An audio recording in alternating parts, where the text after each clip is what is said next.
It's the Sports Peninsula podcast. Coming up, we're continuing to analyze the draft prospects for the upcoming 2025 NFL draft being held in Green Bay this April. In this episode, we'll discuss the prospects at running back.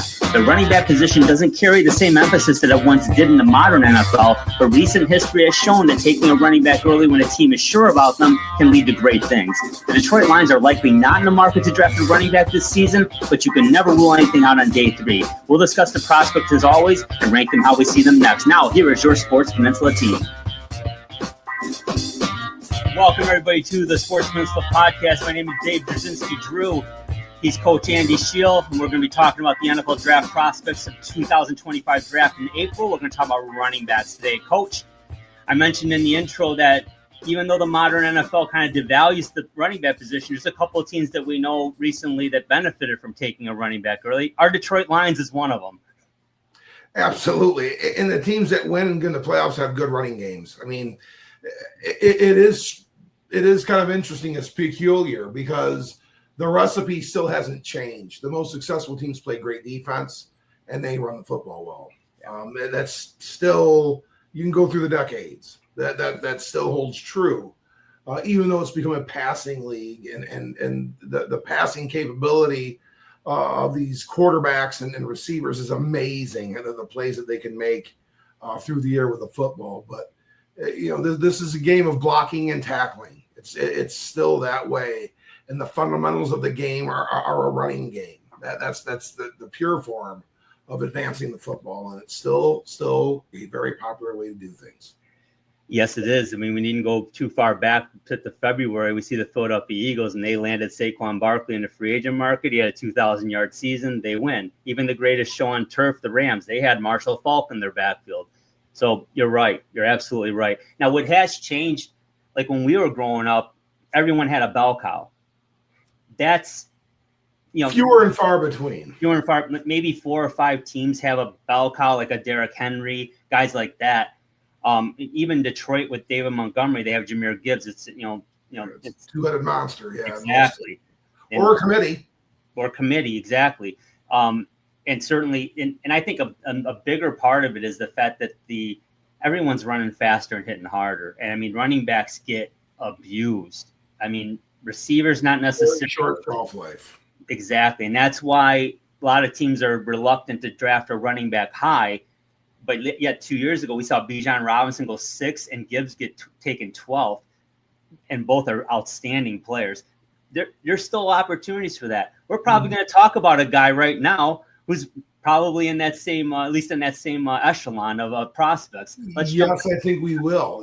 At least one of them, and there are several of these guys that are of interest. There's several that are of interest. We have 20 of them on here that are definitely going to be drafted. These are 20 young men that are going to be drafted. And we'll start from our bottom right, work our way to the upper left as we do with our top 20 running backs. And at 20 is a guy I saw personally and one of the most physical, toughest runners in this draft, and that's Kyle Monangai out of Rutgers. Real tough back. He's gonna make somebody's team in some way, shape, or form. And at 19, another guy the Lions I know had looked at a little bit and they're scouting, even though we're not likely to draft a running back, is Jaden Blue out of Texas. Yeah. 18, Taj Brooks, not too far away from Austin. Going to go to Lubbock for Texas Tech for Taj Brooks. 17, Go Blue, Khalil Mullins. He had a great career, really a legendary career for the Wolverines. And Khalil Mullins is another guy that is going to make somebody's team. And at 17. 16 is Trevor Etienne out of Georgia, the younger brother of Travis Etienne from Clemson, who plays for the Jacksonville Jaguars. This is his younger brother, Trevor. He is in at 16. 15, Ollie Gordon II out of Oklahoma State. We know of a great running back that has graduated from that school. And at 14, Jordan James out of Oregon. 13 is a guy I think is going to be one of our dark horses, one of probably the best kick returner out there in this draft, and that's Bashal Tootin out of Virginia Tech. And at 12 is Damian Martinez out of the U. And at 11 is DJ Giddens out of Kansas. Into our top 10, going down to Orlando to RJ Harvey in Central Florida. In at 9, a real good football player, Brashard Smith out of SMU. He's part of that resurgence of that SMU playoff team. Brashard Smith was a big part of that. Into our guys that we're all going to feature. This is a real good football player at number 8, Devin Neal from Kansas. Number 7, Dylan Sampson out of Tennessee. Some people have him a little higher up their list. He is a definite breakaway talent in regards to his home run capabilities. The guy that a lot of people became familiar with after watching that Peach Bowl and watching him put on a show, and a guy that if you've watched a lot of late night football, you saw him do all sorts of work this past year, and that's our 6th rated back, Cam Scadaboo out of Arizona State and via Sacramento State. He's going to be someone that we're going to be talking about here shortly. Our top 5 into the Big Ten, Caleb Johnson out of Iowa. He's a bigger back, kind of your zone cut back big guy, kind of a Najee Harris type. He is our 5th back. And at 4, one of a couple of Buckeyes here, Quinshon Judkins out of, from the national champion Buckeyes. He is our 4th, and his battery mate Trevion Henderson is our 3rd back out of the national champion Buckeyes. We'll talk about both of these guys and their supreme talents. Into our top 2 are Omarion Hampton out of North Carolina. This is a guy that could be a 1A, 1B, part of a feature tandem real quick.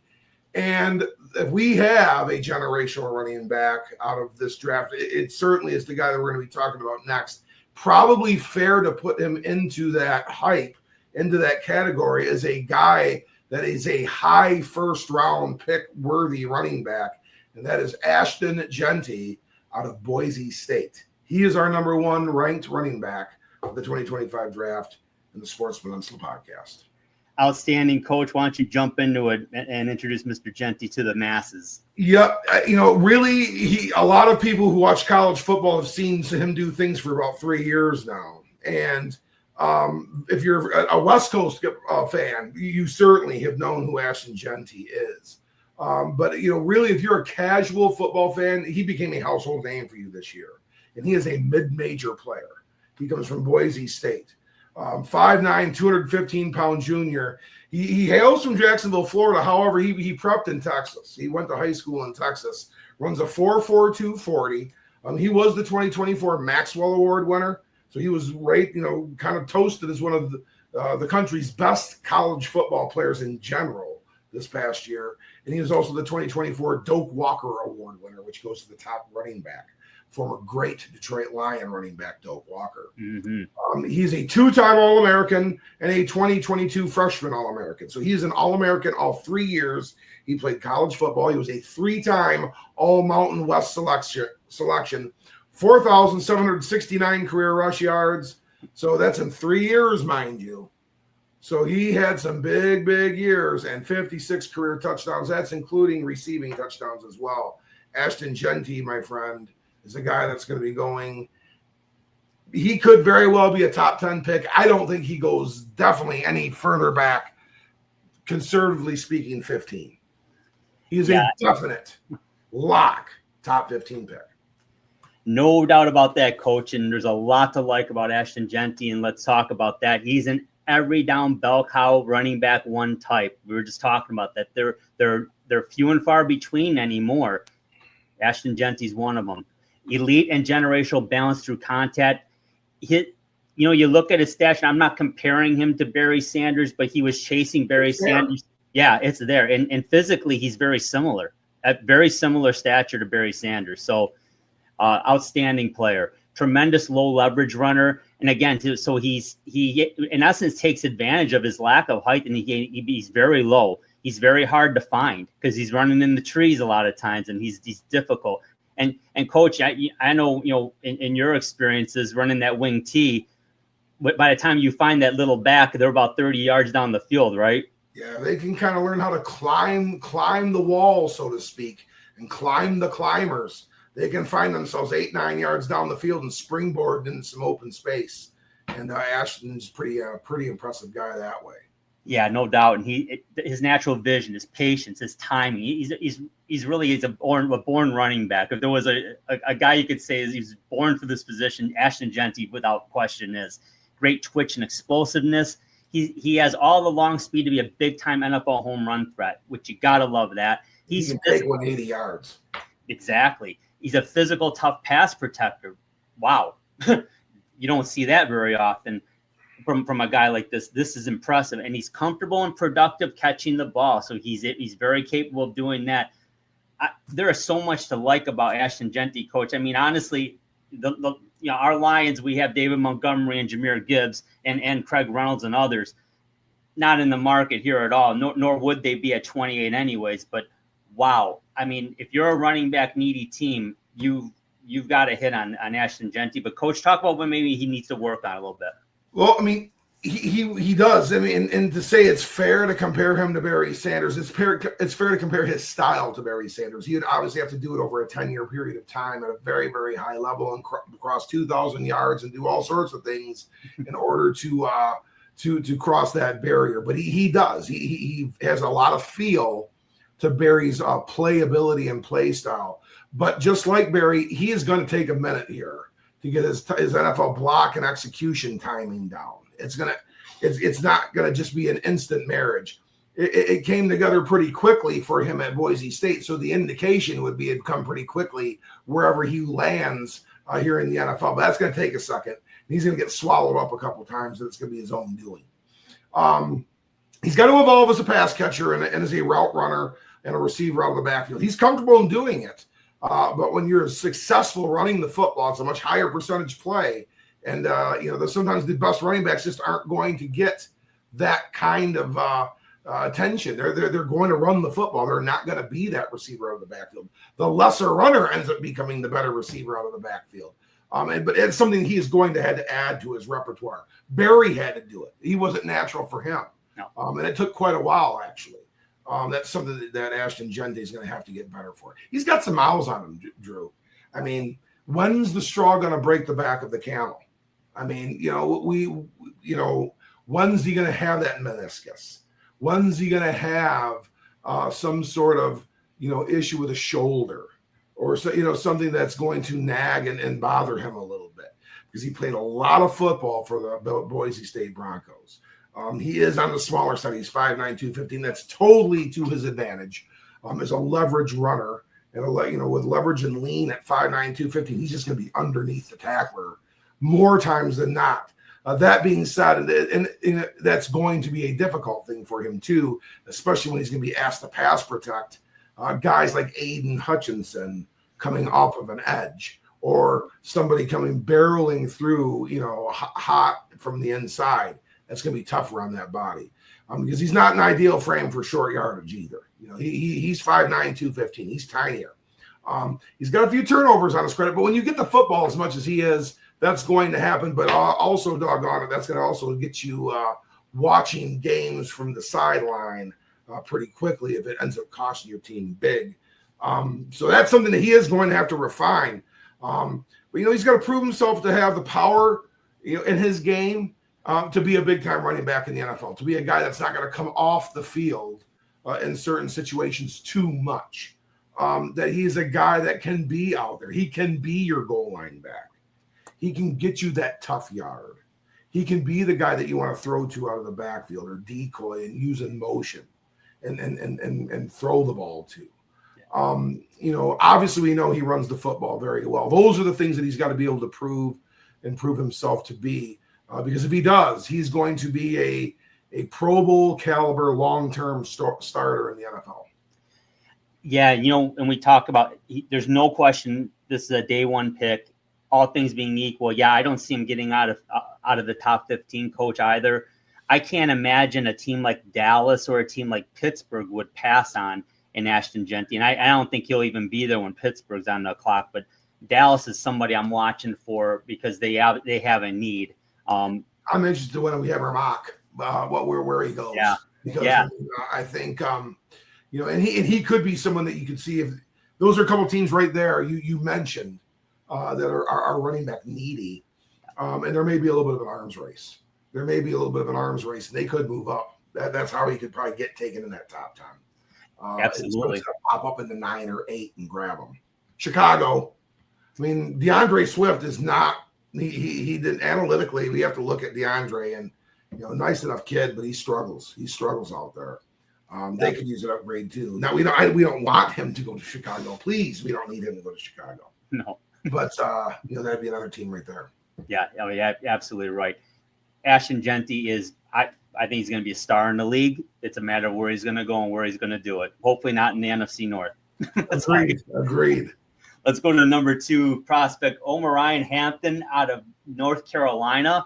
Bill Belichick, apparently 6 foot, 220-pound junior. 4-star prospect from Clayton, North Carolina. He ran a 4.46 40, a 4.52 10-yard split. 1.52. 1.5. Excuse me. I'm looking right at 1.52 10-yard split. Outstanding. 2-time All-American, 2-time All-ACC player. 3,164 yards rushing the last 2 seasons. 40 career touchdowns.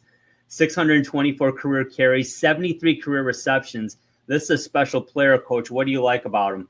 Yeah, he another guy that's got great contact balance. These are guys that can get hit, and their ability to get both feet on the ground and the ability to advance yet another foot and keep moving. You're going to hear me refer to them as pinball wizards because they're able to kind of keep shoulders square through contact from big, heavy, fast, strong bodies coming into them. And Omarion Hampton has that, this same feature that we really saw with Ashton Jeanty, but this time in a 6 foot, 220-pound frame. He's got great burst. He gets out of his stance and goes.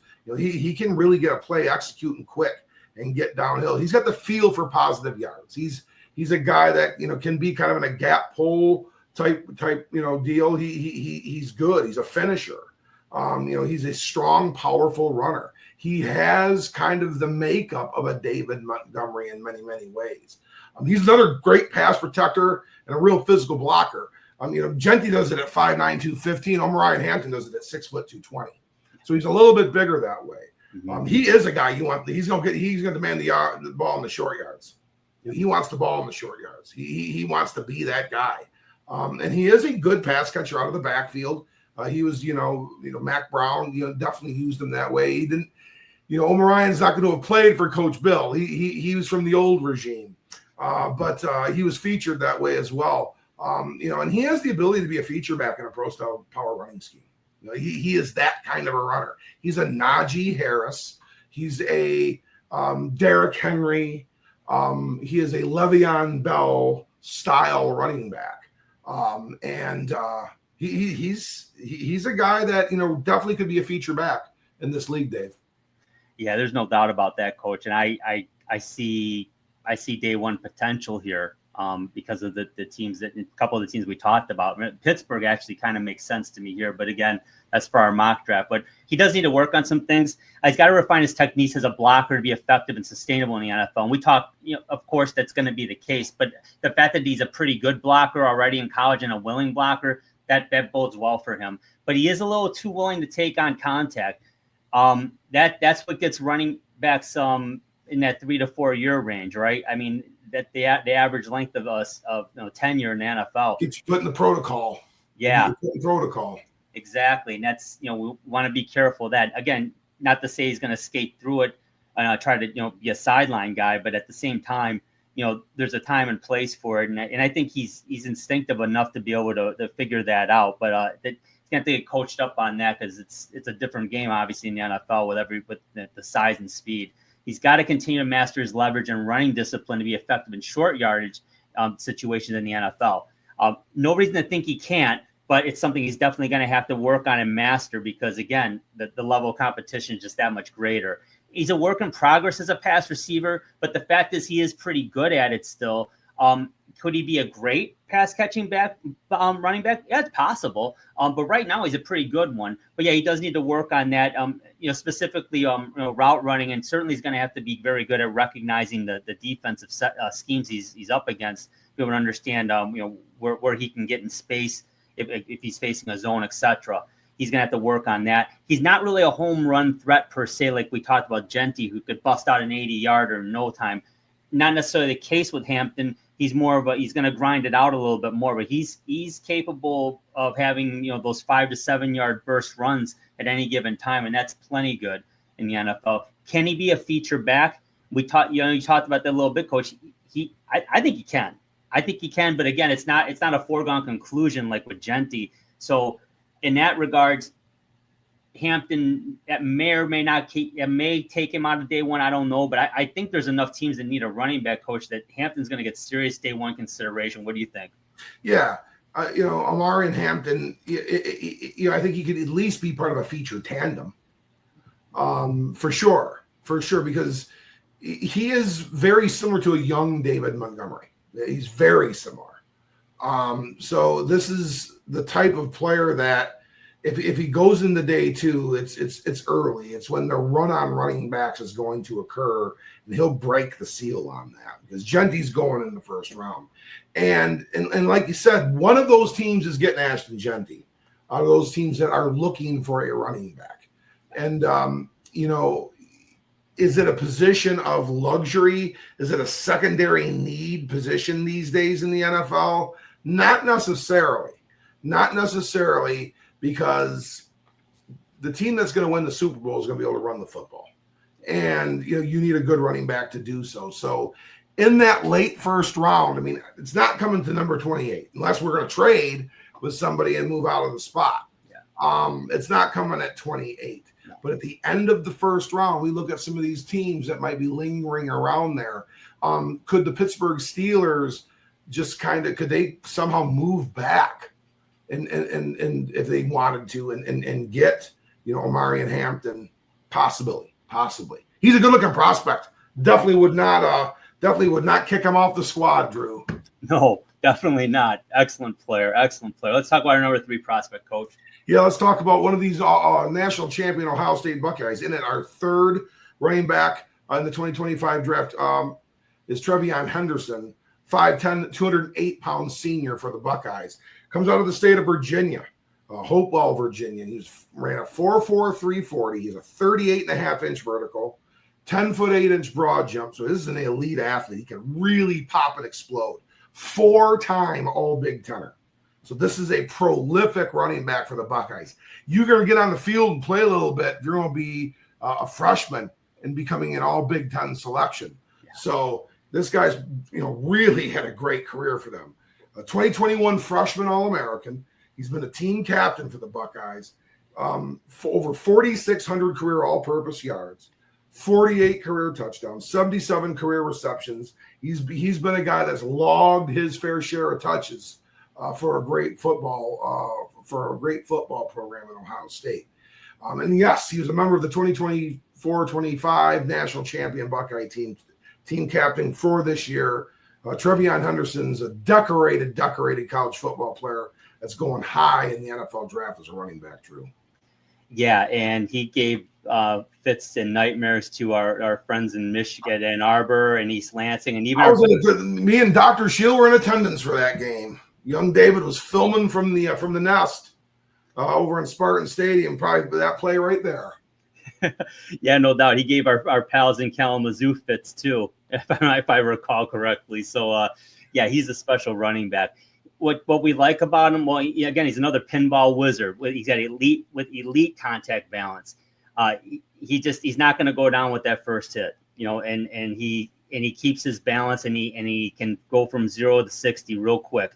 Good and viable pass catcher out of the backfield, elite quickness and lateral mobility, an unpredictable mix of explosiveness and power, and that's what I'm talking about.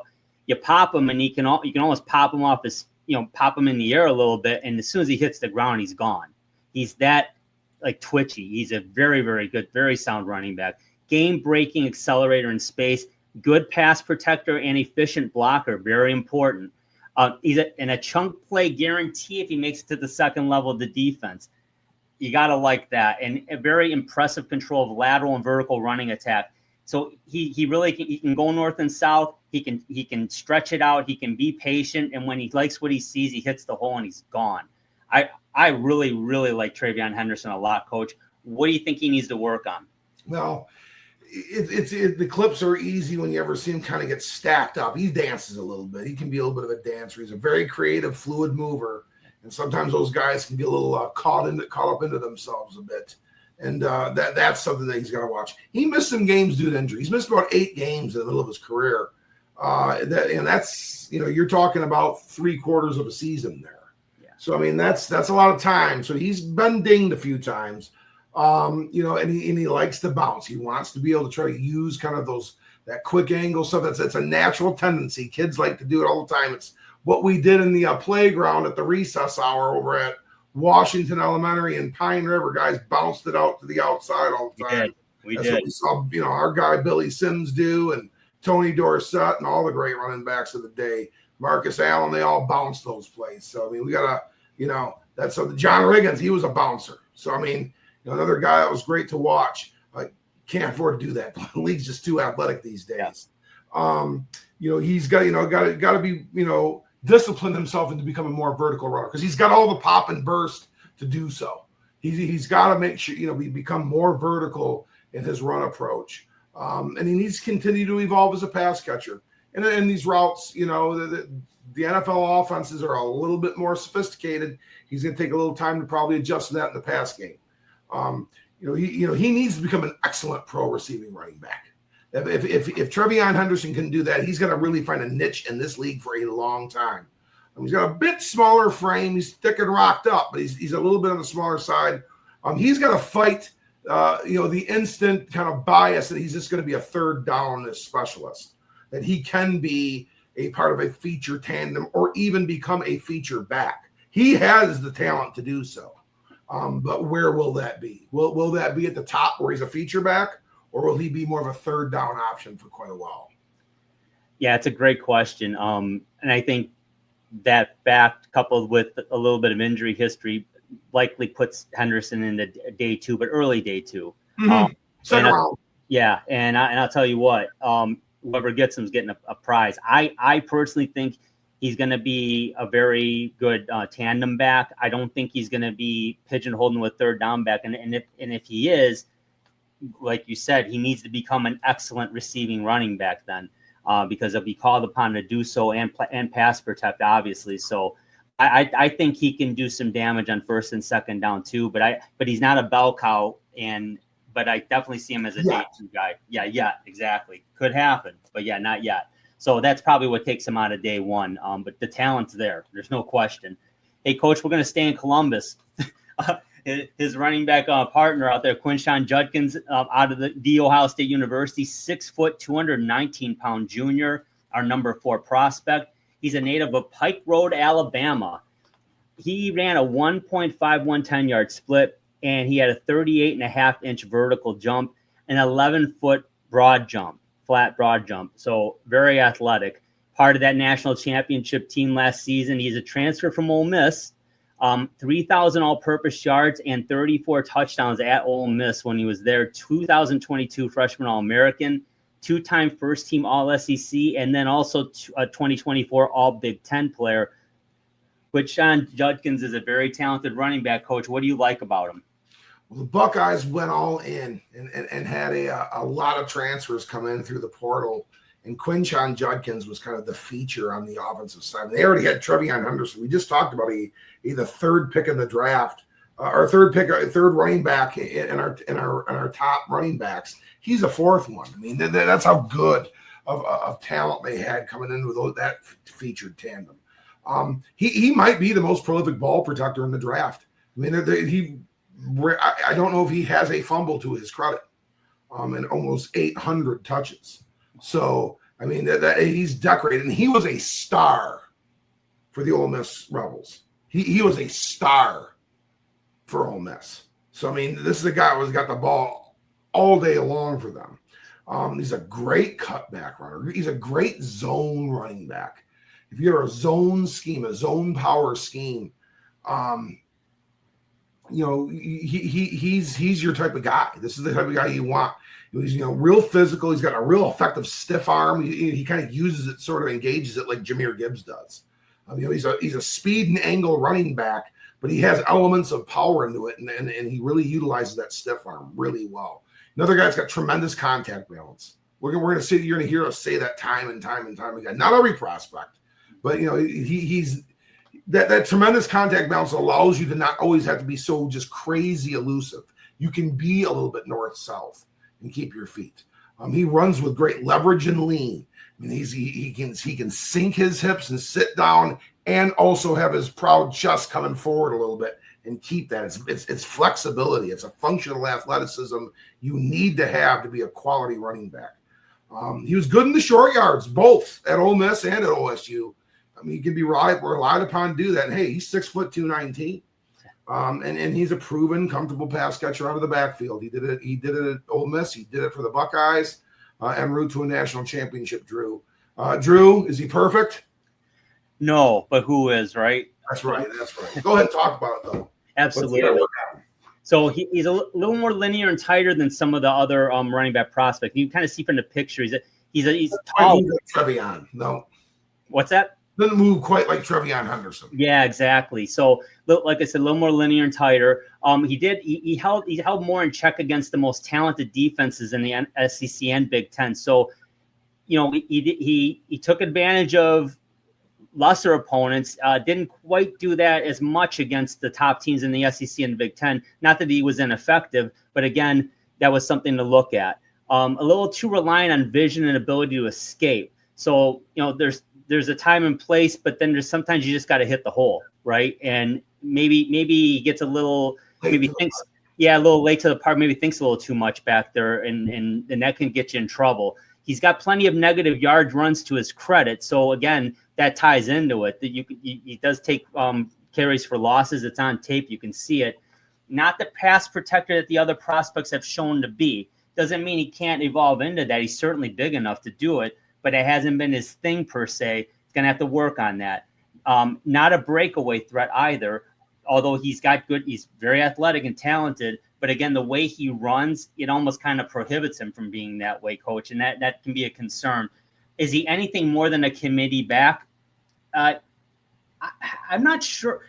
I guess when we say that, yeah, it does. It certainly would diminish the running back in per se. But at the end of the day, though, I think he can be a very, very effective committee back. And I think wherever he goes, if he is paired with somebody that's talented, that can kind of be that 1-2 punch, I think he's going to be a very effective running back in the pros. Coach, what do you think?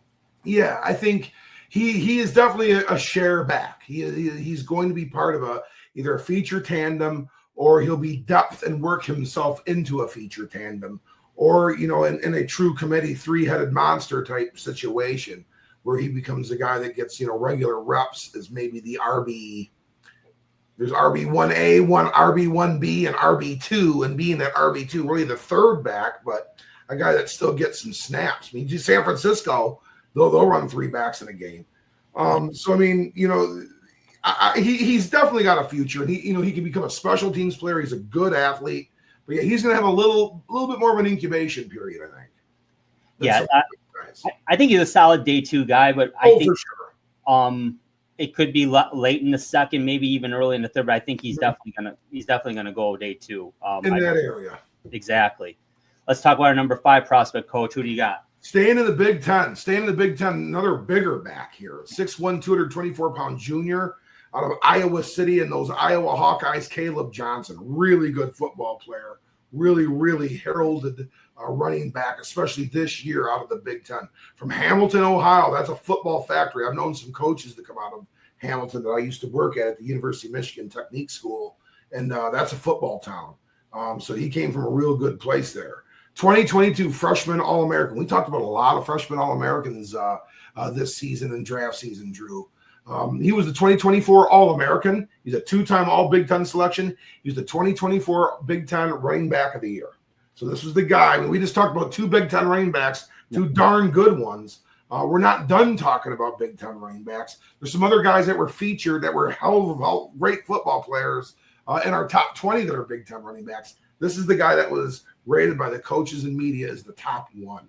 Over 3,000 career all-purpose yards, 32 career TDs, 500-plus carries. So this is a guy that's played a lot of football and has been counted on by Coach Ferentz and company out in Iowa City. So Caleb Johnson, heck of a football player, getting drafted on day 2.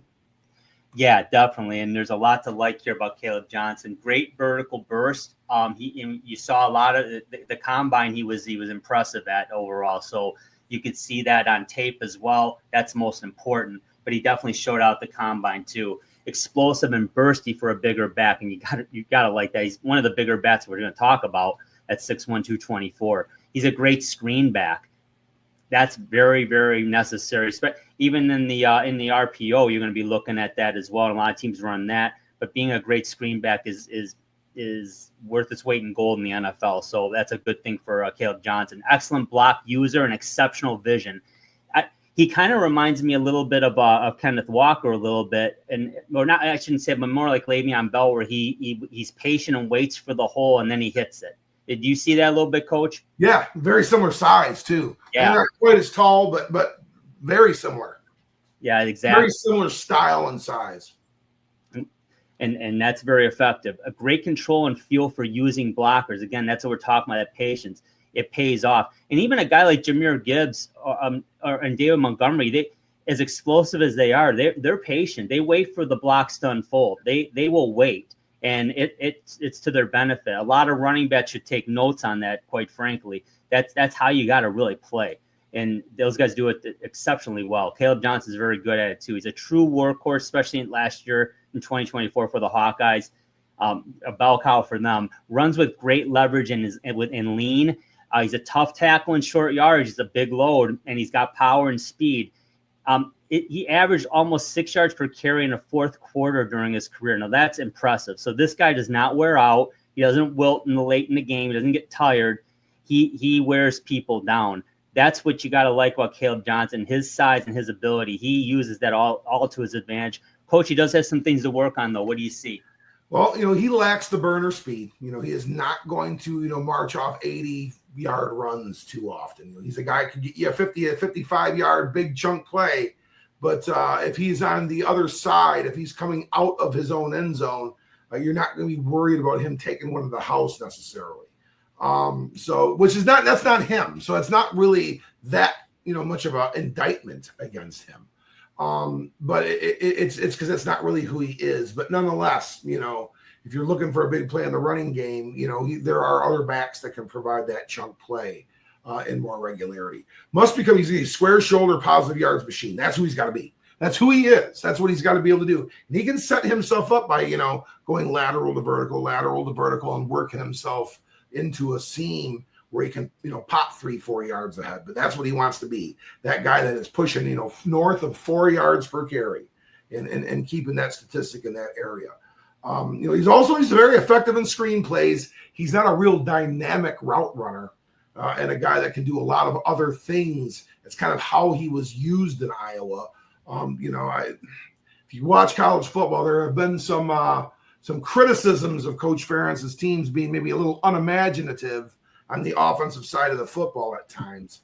And Caleb may have suffered from that a little bit as well in regards to his pass catching and his route running with the Hawkeyes. Pedestrian pass protector and blocker. Other guys that we've talked about are better than that. And that's one of the reasons why we're talking about him now. That's one of the reasons why we're talking about him now and not at 1, 2, or 3. He's a very linear runner, kind of like Quinshon Judkins that way, which is not necessarily a bad thing. It's not necessarily a bad thing. They're just not just electric playmakers usually. They're those guys that are going to get you your cloud, that 4 to 7 yard gain, which there's nothing wrong with it. That's how you win. Doesn't have, appear to be a big play threat, but who cares if you're popping 5 to 6 yards a carry in the fourth quarter, you're doing work. He's a likely committee back with a more modest ceiling. I think this is a player that could really become a really good feature tandem guy and a run A, 1A, 1B type guy. And there'd be nothing wrong with that. And because of his size and ability, I could see this guy being a guy that could push towards the back end of a first round because he could be somebody's 1B and be a reason why they keep things going. But, Caleb Johnson, not quite the athlete as the other backs, but he's also bigger than the other backs, Drew. Yeah, absolutely. I like him a lot. He had a great year. He really did. And Iowa's offense to become better than it was. Yeah, and that's a team that is person. He was impressive. They were the kings of the Big Ten, the old Big Ten West, but they always struggled really to really score. And like you said, it may be due to scheme. Because they've been tight end U forever, and they've had good success with their offensive linemen, and obviously running backs. Caleb Johnson, another example, but they have struggled offensively there. I think it's interesting because he, like you said, he could he be a late day one type talent? Yeah, but he also could be drafted maybe late on day two because of some of the concerns that you articulated. So I think the higher Caleb Johnson goes, it's going to be more because the team envisions him fitting their system very well. But he's a super talented back coach. I mean, I think whoever gets him, if they play their cards right and set him up for success, he could be a very effective player for a long time in the NFL. He's a good one. For sure. Day two lock. Yeah, absolutely. Our number 6 prospect, coach, who we got? Cam Skattebo out of Arizona State via Sacramento State, 5'11", 215-pound senior. Kind of became a darling this year, especially through the middle end part of the football season when people started really being able to kind of attest to him and see him a little bit. Arizona State joined the Big 12, which means they played a little bit more into the 9 and 10 o'clock hour on Saturday nights and a little bit more into the afternoon games too. So he was seen a little bit more. And man, did he have a year. Rio Vista, California native. He is a 39.5-inch vertical leap. So he is an athlete. He's got some pop in those legs. As we said, he transferred out of the Big Sky Conference, FCS, Sacramento State Hornets. And that juggernaut of a football program they have in Northern California there out of the FCS. And he was a stud, Drew. He was an FCS All-American, 2-time All-Big Sky guy. And he jumped right in. He was all conference in 3 different leagues. The Big Sky, he was all conference with the Pac-12 last year for the Sun Devils, is their last year in the Pac-12. And he was an all Pac-12 selection or all Big 12 selection this year in 2024. So heralded career for Cam Skattebo. He's a 2024 All-American. He really was the toast, man. He was a Heisman Trophy finalist. He had a big year, folks, and he had a big career. 4,386 career rush yards, 51 career TDs. Cam Skattebo is a prolific college football player. No question, coach, and there is a lot to like about him. He has perhaps the best leverage in lean runner in the draft. When you watch him play, you talk about pinball. Oh my goodness, he is very. There's guys that, and I don't know how to. There's probably a more technical word, coach, to describe them, but I mean they're just tough to tackle. I mean I've literally seen guys where 4 or 5 guys are on them, and those knees aren't hitting the ground. You've stopped them, but you can't take them down. Skattebo reminds me of that so much of that style. He's just so strong, excellent vision, natural born running back. Good, fluid, and creative mover for his build. He doesn't look like he'd be that elusive, but he really can be, and he also can run through you. He's got a lot of power. He's a true pinball wizard. He's got exceptional contact balance, outstanding short yardage goal line running back. He's just not going to be denied. He's a very determined, strong runner, vivacious competitor, and an energy effort player. He's just got no quitting him. No, that motor's running full and hot. He's a great cutback runner, and he has good hands. So he's able to hold the ball. He's able to catch the ball. Coach, that's you like that in the running back, no question. But there are some concerns here. Let's talk about him. In a lot of it, where I was my personal view of what kind of transpired as things started to kind of unfold for them against Texas in the Peach Bowl. Yeah. And, he likes the football. He wants the football, and you want running backs to be that way. I mean, the coach and you don't want to break that spirit of somebody that's that way. I mean, yes, front runners and arrogant types and guys that only are any good to be around when things are good, and they like to point fingers when things are bad. We don't want those type of guys around, but you also do want some alpha dogs that want the football, that will just keep running into that wall until you break through. And Cam Skattebo is that type of guy. But, he likes the football, but, he's got to be able to play all the other facets with the same passion and energy as he does when he carries the football. He's turned the football over a little bit in his career. He's turned over. He's been a little bit loose with it, and it hurt him a little bit in that Peach Bowl at times. he's not going to hit the home runs in the NFL that he did maybe a little bit at Arizona State and at Sacramento State. He's just his speed profile is not going to be like that. So there's another guy that could be a real positive yards per carry type back, but I don't see him being a home run type guy. He does not bring the effort in the pass protecting and blocking like he does as a runner. And I think that's going to cross him off certain lists. I'm not sure Cam Scadaboo is a Bill Belichick type football player.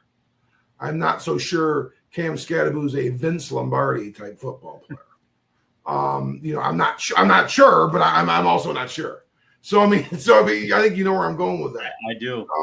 He can be a little bit of a dancer out there, and he can be guilty of playing hero ball, putting it all on his shoulders. That can be great, and that also can be absolutely toxic and draining. And I think there were elements of that we saw a little bit against the Texas Longhorns. Yes. He's got a lot of miles on him, Drew. He's played a lot of football. So he's got to embrace the little things. And I think Cam Scadaboo matures. He gets around other professional football players. He flourishes. He's a great kid. He really, really is. He's a warrior.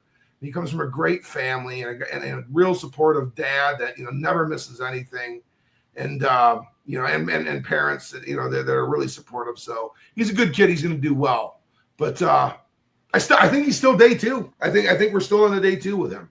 Maybe round 3, but I think day 2. Yeah, I agree with you, Coach. But I saw those things against Texas as well. And I had concerns. I mean, honestly, I not knowing him at all, I saw character issues there. So, but I also did see, the family around him, and I also saw some interviews with him. I think he's got a pretty level head. But yeah, absolutely. Yeah. He's going to be a very good football player. He's going to work his ass off. We know that. But if that hero ball is that's got to go away. And to me, that's coaching. And quite frankly, that's just a commitment by himself to say, I'm not going to be that way anymore. And to me, that's an easy fix. I have a feeling his teammates won't let him. Yeah, I got a feeling too. Absolutely. Excuse me, absolutely. But Scadaboo was a very good running back. Definitely a day 2 talent. On to the number 7 prospect, we're talking about Dylan Sampson out of the University of Tennessee, 5'11", 201-pound junior. Coach Dylan hails from Baton Rouge, Louisiana, 4.35 40-yard run. That's outstanding. 2024 SEC Offensive Player of the Year. Offensive Player of the Year in the SEC last year. USA Today SEC Player of the Year last season. All SEC and All American last season. 2,800 career all-purpose yards and 35 career rushing touchdowns. Dylan Sampson is a prolific running back, Coach. What do you like about him? Yeah, he's a burner, and he had a lights-out 2024 for Tennessee, getting them back into the playoffs. Burst the explosive chunk play machine for the Vols. I mean, he touched the football, and he was getting 15, 20, it seemed like routinely. And he's surprised he's stout in the pass protecting game. They'll keep him inside. He'll pin blitzers. He'll pick up and reroute an edge rusher. He does a nice job as a blocker and pass protector as well at a 5'11", 201-pound frame. Big time third down player. And I'm not just saying throwing him the football. He's not like just a Ronnie Harmon type. He is a guy that, on 3rd and 7 would get the football and get a 9-yard gain, like as a run. He was just a big time converter on 3rd down for the Tennessee Volunteer Football Program. Great patience and vision. He can access his run alleys, and that really led to a lot of big yard, plays for him. Very comfortable in adjusting to advanced and complex situations, loud crowds, big drives to go down and score to win a game or to tie a game, multi, sets and shifts and late last second communications. He's real poised and does that really, really well. And that's going to translate really well to the NFL. It's going to get him on a roster and playing next year. I really do. Feel that way. He's real good at that. You have to come into Ford Field. You got to be that way. Yeah. As in a visiting team. Has very good, another good leverage and lean guy. But he's thinner frame, but he still plays with some leverage and lean. He's not just an elusive guy. He will bounce off you a little bit. But he's a very fluid and creative mover, Drew. Electric feet. This is a speed back. but he's got some things he's going to be, doesn't quite have that probably, in his arsenal. What do we got here, Drew? Yeah, look, dances a bit too much when he's pressed by the defense, and too many jump cuts and creative moves at times. It's like if you ever saw Barry Sanders play, go watch the tape. I mean, some of his most spectacular runs were for losses. Not everyone's Barry Sanders, so that will get 99.9% of backs in a lot of trouble. That's gotta stop. This has to stop. Big time turnover profile. He's got to protect the football. He's got to show that he can protect the football. I like the way he's carrying it right there. So that we got to see more of that. He can't get loose with how he's carrying that ball. He cannot put it on the turf. He will not watch. He'll be watching a lot of games instead of playing in them. So he's got to fix that. The small frame, we talked about that. But I think he's got a frame he could probably pack on another 10 to 15 on, Coach, and hopefully maintain his speed. And if he can do that, that'll help him quite a bit. He needs to maximize his blocking techniques for viable NFL game reps. If you don't block, you're not going to play, especially if you're not going to be, an absolute stud back there. You've got to be able to do. You got to be able to do everything. You got to be kind of a Swiss Army knife. He's got to be able to develop that game, a full project as a receiver out of the backfield. So, again, you got to. He's going to have to be able to prove that he can run effective routes. Prove that he can block effectively, or else he's not going to be able to be effective. He's certainly got to be able to prove that he can catch the ball out of the backfield in a screen situation at the very least. He's got to be an outlet guy. He's got to be able to do that. I think he can do it. I think he's got the talent, but he's got to show it. He's got to prove it. Needs some developmental time. So this is a back, again, you draft him. He's not going to start for you right away. It may be a committee, but Dylan Sampson, I think he has day 2 talent. He may or may not get drafted on day 2. A lot of it because there's other needs in other positions, and not every team has a running back need.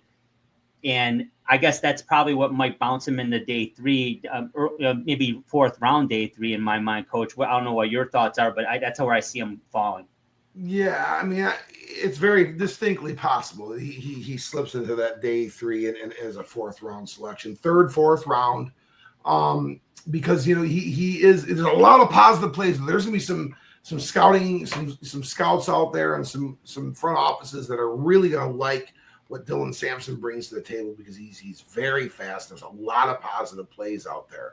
There's also some turnovers and some guys that just gets some plays where he just gets kind of swept up and taken out of things too. So it's going to be interesting to see where he kind of lands. But I don't think the demand is going to be on his shoulders like some of the other backs are that are drafted ahead of him. I agree, Coach. Definitely. Let's talk about our number 8 prospect. We got Devin Neal out of Kansas. He's a rock chalk Jayhawk, 5'11", 215 senior. We talked about that body type a lot. That's kind of the prototype for a lot of the backs coming out this year. He's a hometown hero. He's from Lawrence, Kansas. He did not go far at all. He's from Lawrence, Kansas, went to high school in Lawrence, Kansas, and went to college in Lawrence, Kansas. He is the Jayhawks' all-time leading rusher. And by the way, Gale Sayers went to Kansas. Yes, he did. Also a guy by the name of John Riggins went to the University of Kansas. So we're talking about, a prolific ball carrier here. He rewrote most of the rushing records over there.